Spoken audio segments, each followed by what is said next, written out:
When you were young, did you ever consider that Goldilocks was actually breaking and entering and stealing? Today on Middle Ground, we're going to consider who are the bad guys in classic children's fairy tales.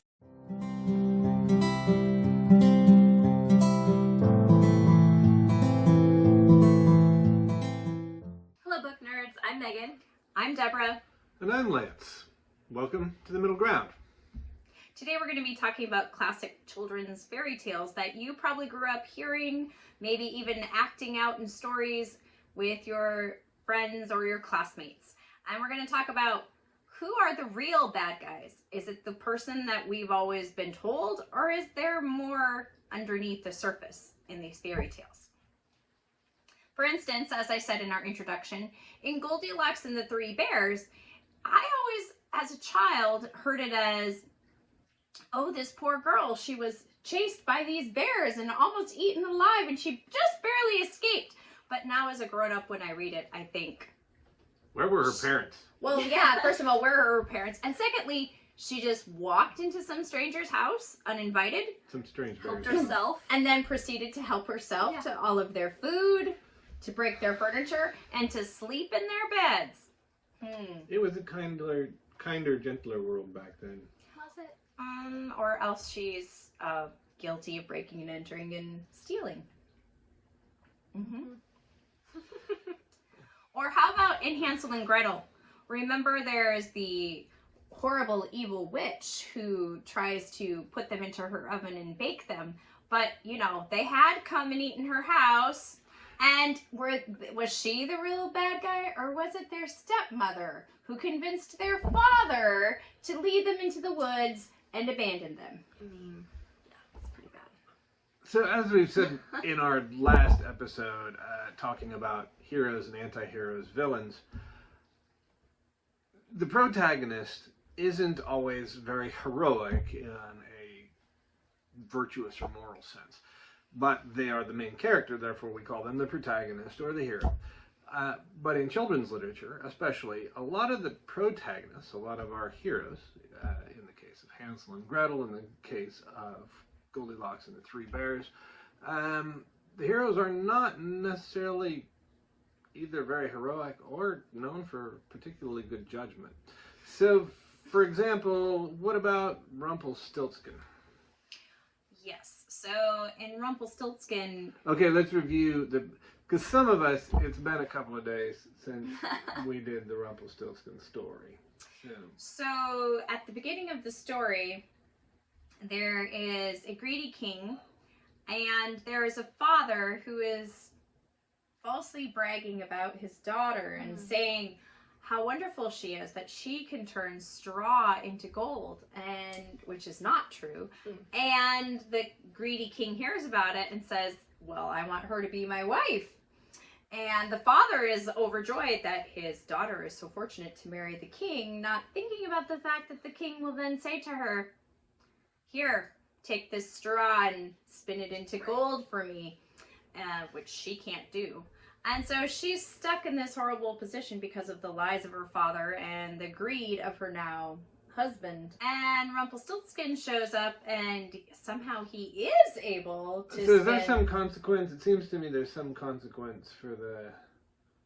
Like if she doesn't spin it into straw, into gold, it's I think that he's gonna have her head chopped off or something. You know, something terribly loving and kind like that.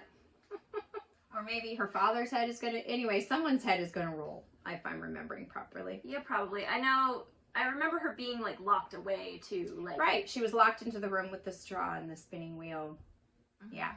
And so Rumpelstiltskin shows up and says, I can spin straw into gold. And she's like, oh, good, you can save me. And he says, well, what will you give me? And she foolishly promises her firstborn child. Was there no other payment option like Venmo?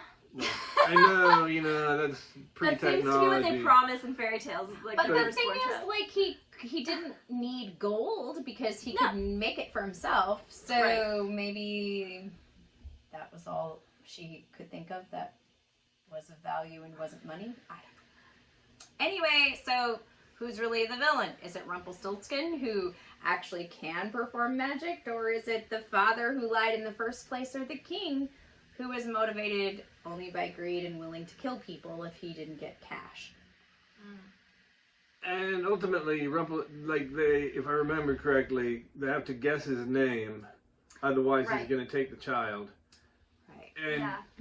would the child really be any worse off?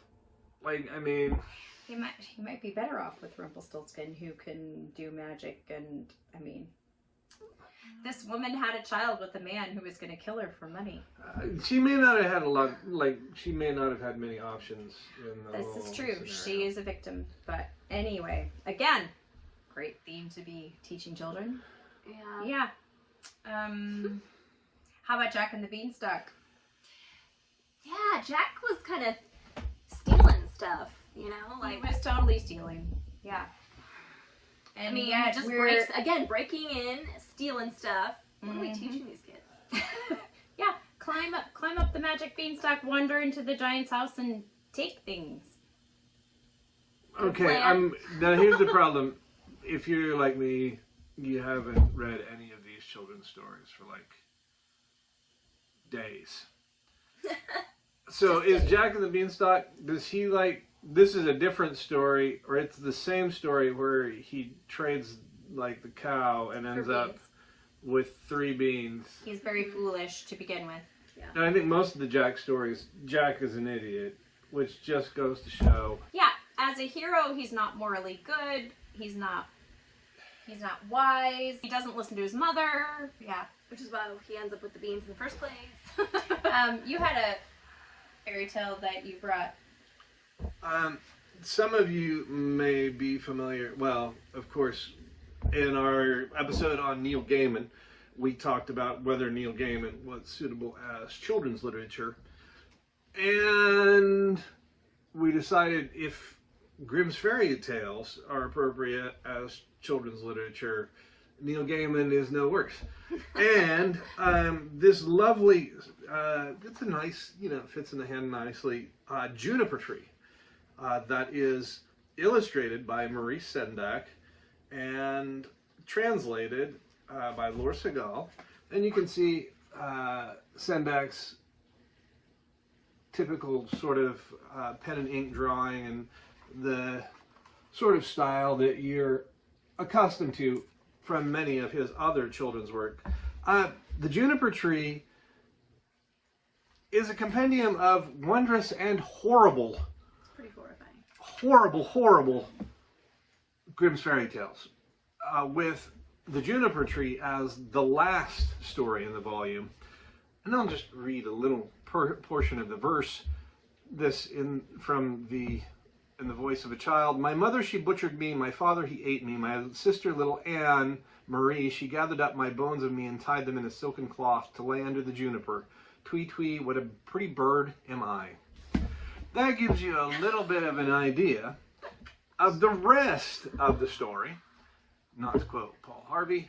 But there's a lot of kind of more than gray material.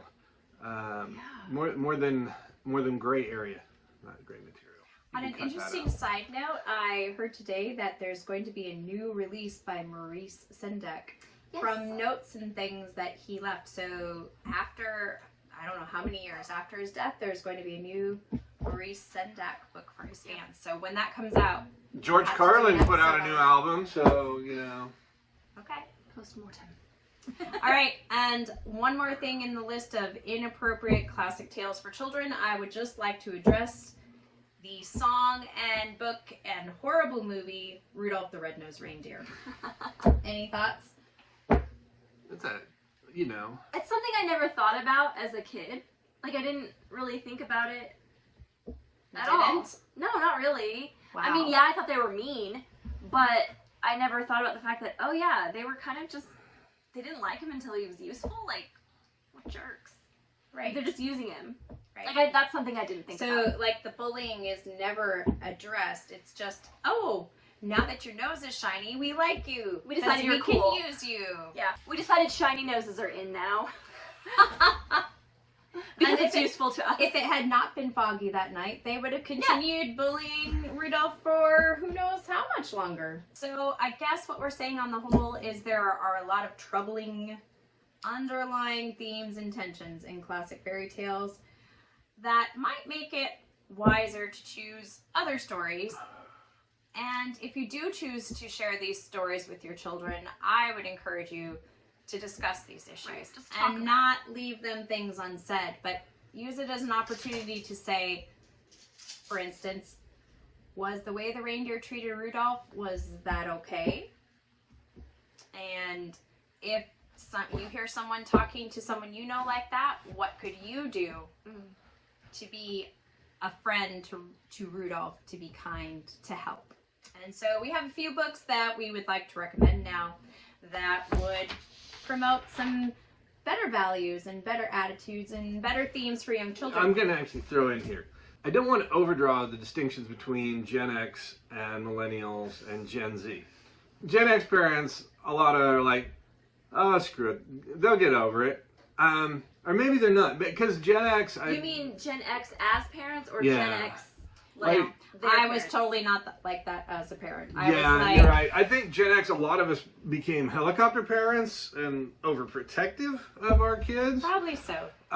Because, you know, bullying was in many places like that was pedagogical practice. It was wasn't. the It wasn't just the norm. kids were bullies. It was, you know, that was part of the platform. Like that was the way childhood worked. Is you got bullied by everybody because you were little. And then I think Gen Xers tended to maybe overreact to that, and tried to protect their kids and or teach their kids to punch people in the throat. And I won't say I didn't do either of those things. Yeah, no, you're right. Like millennial parents, that's the gentle parenting thing. And I think they try to, but it might be difficult because that's not what they I just grow up with. But they want to do that. I don't know that they always succeed. well, and the other thing I know is my sisters have made jokes about trying to gentle parent, and they're like, I think there's two trends with millennials. I think there's the millennials that try to gentle parent, and then there are the millennials that just have a cat or a dog, or several cats or several dogs, Instead of children. And I think that's the thing. But it's almost kind of fun just to watch people try to gentle parent, and being really glad I'm not them. But speaking as an early childhood educator who spends a good share of every day trying to help tiny humans to have humanity, here are some books that I might suggest for parents of young children. We're probably going to First- cut all that out anyway.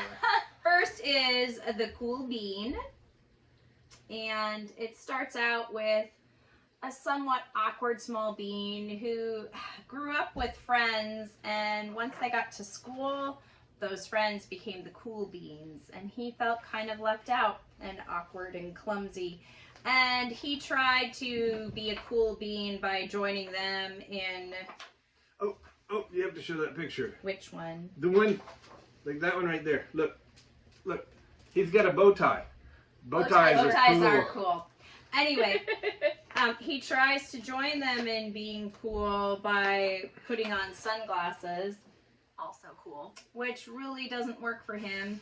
He tries having the right hair, and anyway, he decides that having the appearance that matches the cool beans doesn't make him cool because he's still awkward. But then one day he starts to learn what actually makes them cool, because he drops his tray in the cafeteria, and one of the cool beans comes over and doesn't say much and just helps him clean it up. And then later on the playground he gets hurt, and one of the cool beans doesn't say much but just comes over and helps him. So he learns that what makes you cool is being kind. Is that something that happens? Like, is that a real thing? It does. I see it in my classroom because we have tried to create a culture of kindness, and we remind quite a lot about being kind.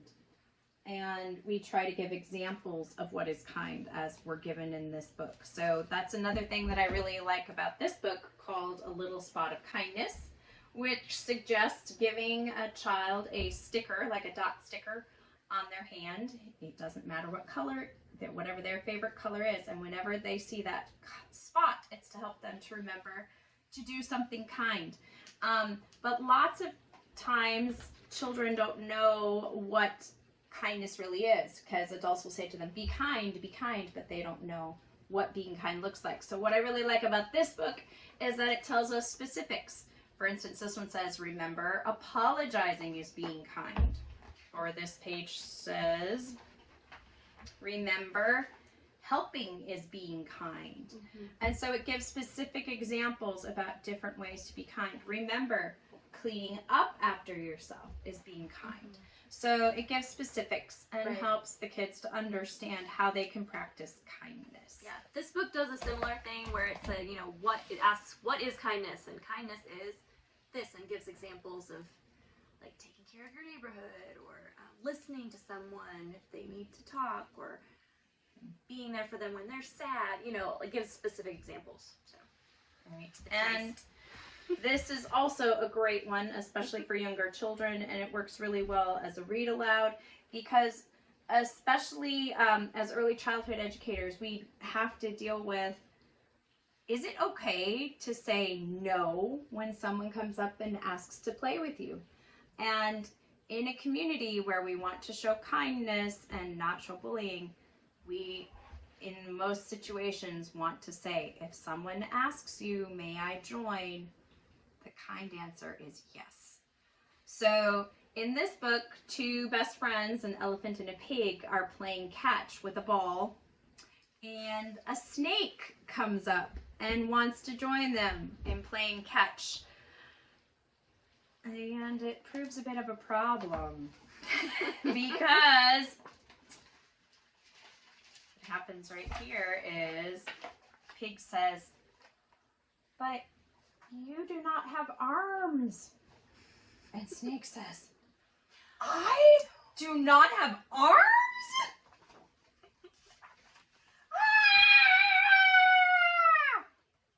But it is a challenge. How do you play catch with a snake that does not have arms? They try many things before they find an answer, but it gives an opportunity to talk with kids about it's not always easy to include everyone, especially if you've already started your game. But kindness means finding a way to include everyone in what you're playing. So that's a really great one. And it's funny. Kids love it. Yeah. Okay, I need to play the devil's advocate, because I mean, it providing positive examples, totally in favor of that. Giving kids good resources to be able to make good decisions, awesome. And there's a link to that Mr. Rogers thing. Like, you need to just put that in the description because it's awesome. Mr. Rogers addressing the Academy Awards and saying that as when he was admitted to the Television Hall of Fame, is that what you're talking about? I'm saying that Hollywood television needed to provide better examples for kids, and I think that's entirely commendable. At the same time, doesn't it get a little preachy? Doesn't it get a little didactic? Doesn't it tread nigh upon insipid? No, because the truth is that probably everyone has been at the receiving end of cruelty at one point or another. And when you realize that your choices can make someone feel that bad way that you felt, it really brings it home, and it's not a preachy thing. It's oh yeah, I know how that feels. So I've not had that experience. I've had some kids who seem oblivious, but the first time that they are the one who gets disincluded, or they are the one who somebody speaks to with unkind words, and you say to them, hey, how did how did you feel just now when they said, no, you can't play with us? And they're like, oh. And so I think it has to do with developing empathy, and the way to do it, yeah, sometimes the books especially can get to that preachy sort of thing, but if you actually are having those conversations with your day-to-day experiences in tandem with the books, you're helping to grow empathy. Right. Showing it to them in practice, like in the day-to-day, how it looks. So, like, on one level, like Pat the Bunny, perhaps the greatest book of all time. If you're not familiar with Pat the Bunny, you need to be. The moral lesson of Pat the Bunny is there isn't one. No, it's just about your senses. The one that I would say is that I love almost as much as Pat the Bunny is Where the Wild Things Are by Marie Sendak. And you think about that book. I read that book a lot as a kid. The moral of that story is you could probably come up with 5 or 6 or 8 or 11 or 13 or 27 different morals to that story, based on the artwork, based on what's included in the text, based on the beginning and end. And Max doesn't always cut a fine example. So it is literature. It is a story that we read that we will come back to and come back to and come back to, and we will say, that is my favorite story. Can I play too? This one, yes. Like, yeah. This one is pretty good. The others, will they hold up to being actual literature, or is it just good moral education stuff? I think I hear what you're saying, but at the same time, one of the primary goals of early childhood education is social and emotional development. And kids who have highly developed social emotional skills will succeed academically. Like your social emotional skills in entering kindergarten are a greater predictor of academic success and throughout your school career than any academic measure. So yes, you're right. These are definitely didactic, but that's not a bad thing when it comes to early childhood. Because social emotional IQ is the greatest predictor of that child's learning trajectory from then on. So even if it's not going to be a story they love and come back to, if it helps them to grow empathy, it's completely worth it. Even if it's a kind of a crap book, if it starts a discussion, no, seriously, if it starts a discussion that's going to help a child to grow in their understanding of their own feelings and the feelings of others, it's completely worth the time. But I agree, this one would be the most fun to read and the one that you would want to read over and over. I think that's all that I have for today. If you're interested in any of these books, you can find them in your local library, or you can buy them online at middlegroundbooks.com. Until next time. We'll meet you in the middle.